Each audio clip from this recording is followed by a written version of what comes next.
ఇక్కడ MLA MP సీట్లు కూడా లేవంటే వైసీపీ పార్టీ ఘోరంగా ఎంత వైఫల్యమైందనేది మీరు ఆలోచించండి. ఈ ఎంపీ అభ్యర్థుల్ని అమెరికాల నుంచి ఇక్కడికి వచ్చి విలాసవంతాలు గడిపే వాళ్ళని మీరు గెలిపిస్తే విమానాలకు ఆకాశం వెంక చూడాలి, మనుషులు దొరకరు, మీకు అవసరమైనప్పుడు ఇబ్బంది అన్నాం.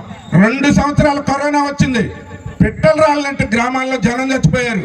ఏ ఎంపీ కానీ ఎమ్మెల్యే కానీ జగన్మోహన్ రెడ్డి గారు కానీ ఏ హాస్పిటల్ అయినా వైద్యం అందిందా అని నేను అడుగుతున్నా. డాక్టర్ కూడా రాలేదు హాస్పిటల్కి, శవాలు కుప్ప తప్పలు పండి జనాభా లిస్టులో నుంచి లిస్టులో కూడా రాయలేదు. కాబట్టి ఇవాళ ఏమంటారు, పార్లమెంట్ సభ్యుడు నాకు సీటు వద్దు అన్నాడు. అది వైసీపీ యొక్క వైఫల్యం. వైసీపీ వైఫల్యానికి పార్లమెంట్ సభ్యుడు పారిపోయాడు నాకు సీట్ వద్దని. జగన్మోహన్ రెడ్డి రాష్ట్రాన్ని నాశనం చేశాడు. ఈ 5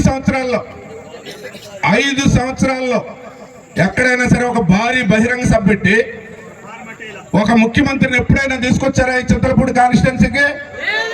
తీసుకురాలా. ఒక మంత్రిని ఎప్పుడైనా తీసుకొచ్చారా? తీసుకురాలా. ఒక వరదలు వచ్చి సర్వనాశనం అయిపోయారు. ఎకరానికి 70,000 80,000 కోల్పోయిన వాళ్ళు ఉన్నారు. 10,000 నుంచి 1,00,000 రూపాయల వరకు కూడా. ఎక్కడైనా ఒక్కసారి చూసారా? ఇక్కడికి చూడలేదు.